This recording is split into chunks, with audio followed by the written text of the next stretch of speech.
Bonjour les amis des couteaux, ici, bienvenue sur votre chaîne du Maître des couteaux. Donc, pour cette prochaine révision, comme je vous l'avais dit, on continue avec les couteaux à ouverture frontale dans la catégorie milieu de gamme avec le couteau SRM Fantasy. Donc, c'est un très joli couteau élancé, comme vous pouvez voir en titane avec une insertion de G10. Alors, la compagnie SRM, il n'y a pas grand-chose à dire sur eux. C'est une compagnie chinoise qui a été fondée en 1998. Ils font des outils et des couteaux. C'est surtout des couteaux budget chez SRM, avec quelques incursions dans le milieu de gamme, dont ce modèle-ci, le Fantasy.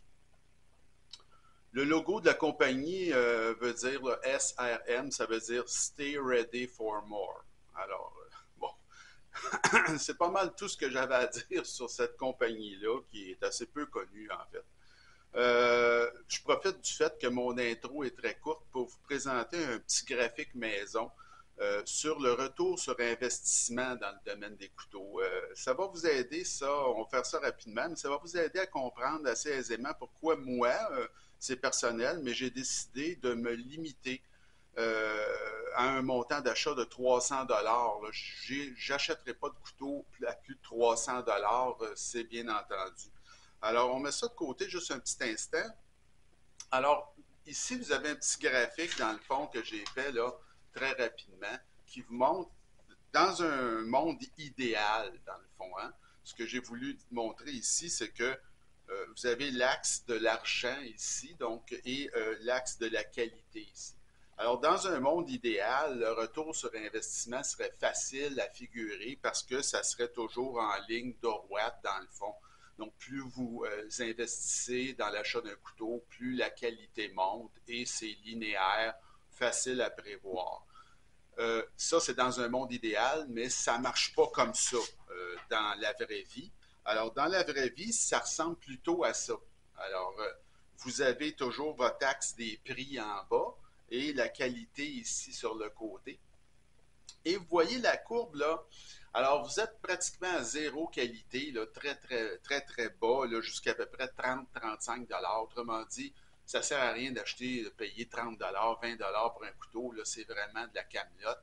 Mais du moment que vous investissez un peu plus, alors que vous arrivez dans les 40-50 dollars, surtout là, la qualité va monter de manière ultra rapide.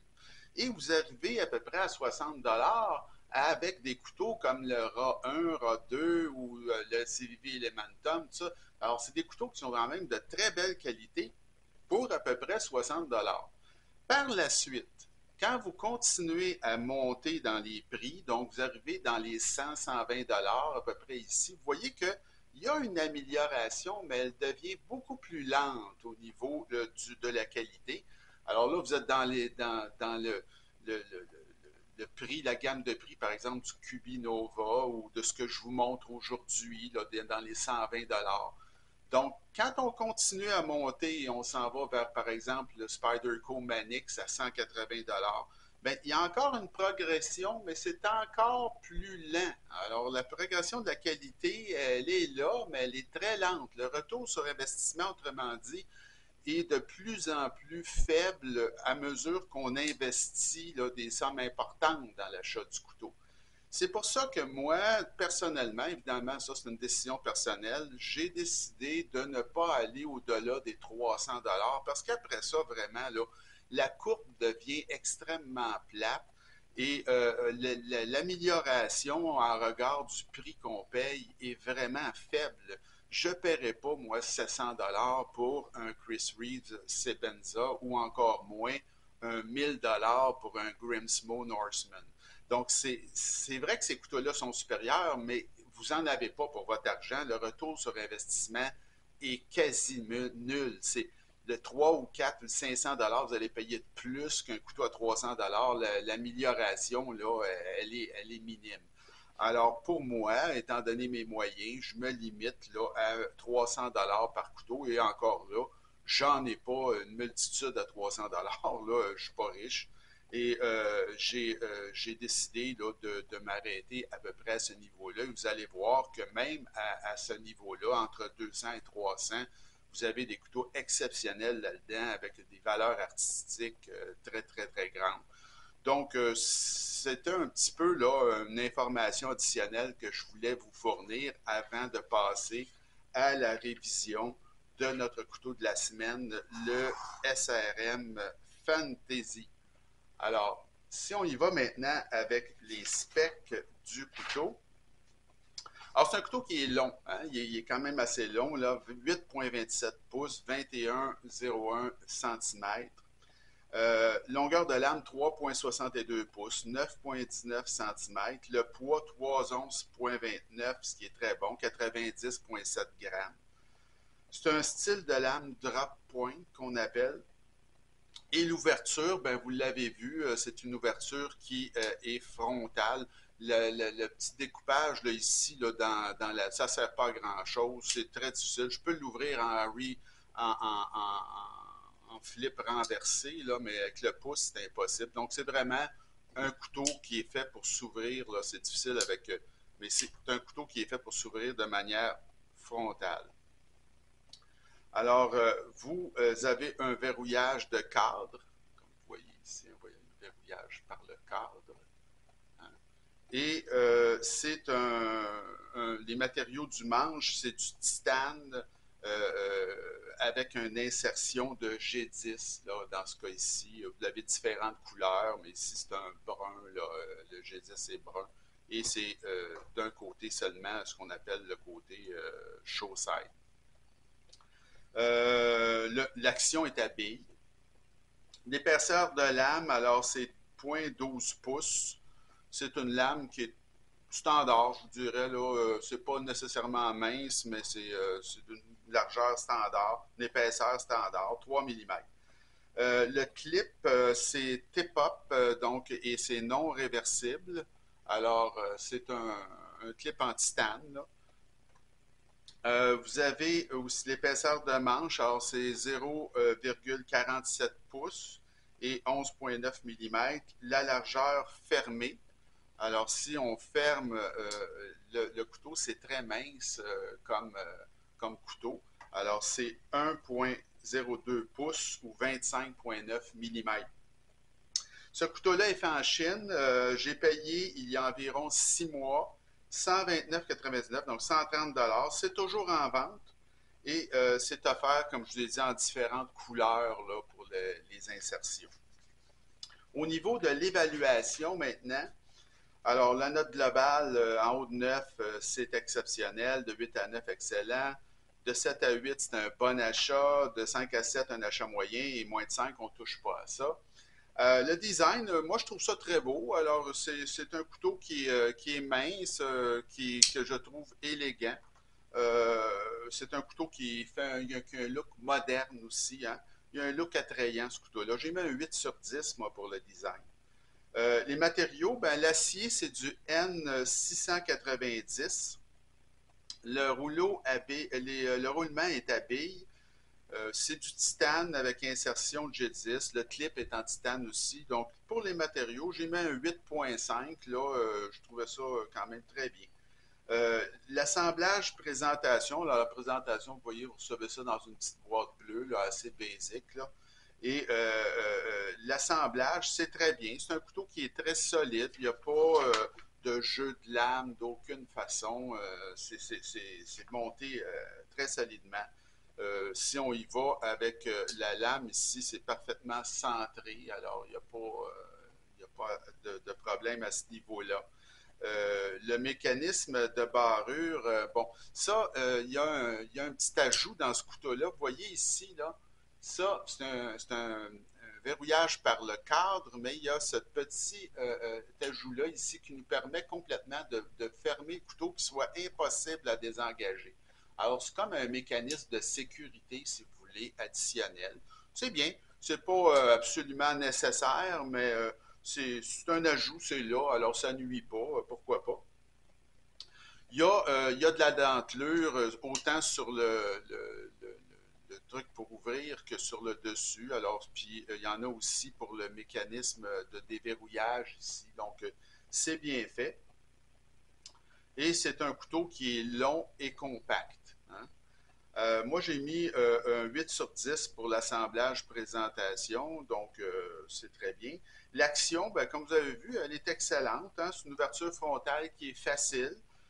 C'est presque, comme on dit, un fall shot. Alors, vous avez juste un petit élan à donner et le couteau se ferme. C'est une action qui est assez facile à apprendre à une main. Il faut être prudent un petit peu pour ne pas se couper quand la lame se referme. Il faut monter le pouce là, un petit peu haut. Mais ça s'apprend facilement. J'ai mis un 8,5 pour l'action. Le poids, c'est excellent. C'est un couteau qui est très léger. Donc, la règle du 1,5, le poids versus la longueur est amplement respectée et même dépassée. Le poids, j'ai mis un 9 sur 10. L'ergonomie, c'est là que ça se gâche un peu pour le SRM. C'est moyen. Pourquoi? Parce que le manche, comme vous voyez, il est très droit. Hein. Quand on prend le couteau en main assez solidement, on a amplement de place, mais il y a des hotspots, comme on dit. Alors, on sent un peu la clip, mais c'est surtout au niveau de la barre de déverrouillage ici qui n'a pas été suffisamment limé, je vous dirais, pour arrondir là. Alors, je ne sais pas si vous voyez, c'est ici, bon, c'est quand même assez, c'est pas coupant, mais c'est pas, il aurait fallu que ça soit limé un peu plus pour arrondir.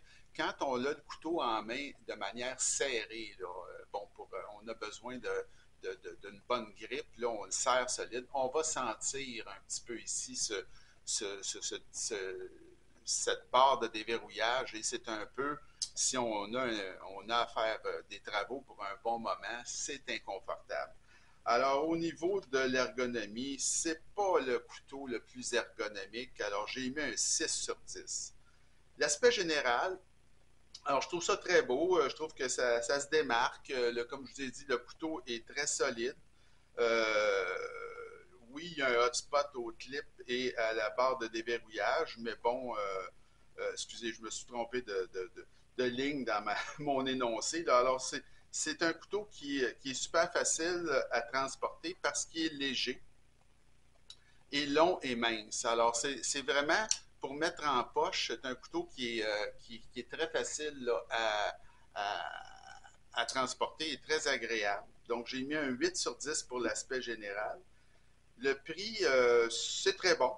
J'ai payé 130 il y a 6 mois. C'est toujours en vente, au même prix d'ailleurs. Et la qualité d'assemblage et des matériaux, on vous en donne beaucoup pour votre argent. Donc, j'ai mis un 8,5 pour le prix. Je trouvais que c'était quand même très, très bien. Puis la valeur, elle est très bonne. C'est un couteau, comme je vous dis, qui est toujours en vente. Puis ça vaut la peine d'être découvert, ce couteau-là. C'est un excellent rapport qualité-prix. Donc, j'ai mis un 9 sur 10 pour la valeur. Ça nous fait une note globale de 8,2 sur 10. C'est un excellent achat. C'est un couteau qui est très surprenant, si vous voulez. Et la qualité des matériaux, l'assemblage sans reproche, l'action rapide et facile. C'est un couteau qui est frontal seulement. Là, comme je vous ai dit, le trou de pouce, là, il est pas mal inutilisable. Et c'est pas fait pour les gros travaux, évidemment, mais c'est très solide. Moi, je vous le recommande. Si le style vous plaît, je vous le recommande. Ça demeure un excellent achat, ce couteau-là. Donc, un couteau à considérer. Pour la semaine prochaine, alors on va finir notre trio de la semaine dans les couteaux à ouverture frontale avec un plus petit couteau, mais qui est vraiment exceptionnellement beau. C'est le Rook et c'est le M671 TZ. Là. Il y a un vraiment drôle de nom. Ça, c'est un plus petit couteau, mais regardez-moi le travail sur ce couteau-là, tout le machinage du titane, c'est vraiment de toute beauté. Et regardez, si je le mets à côté là, du Fantasy, vous pouvez apprécier à quel point il est court. Donc celui-là, c'est en haut de 8 pouces, mais lui, il y a à peu près 6, je pense qu'il n'y a même pas 7 pouces. On verra ça la semaine prochaine. Mais c'est un couteau vraiment très, très joli. Donc, je vous invite, comme toujours, à vous abonner à ma chaîne et on se retrouve la semaine prochaine pour le ROOC 600 M671. Alors, bonne journée.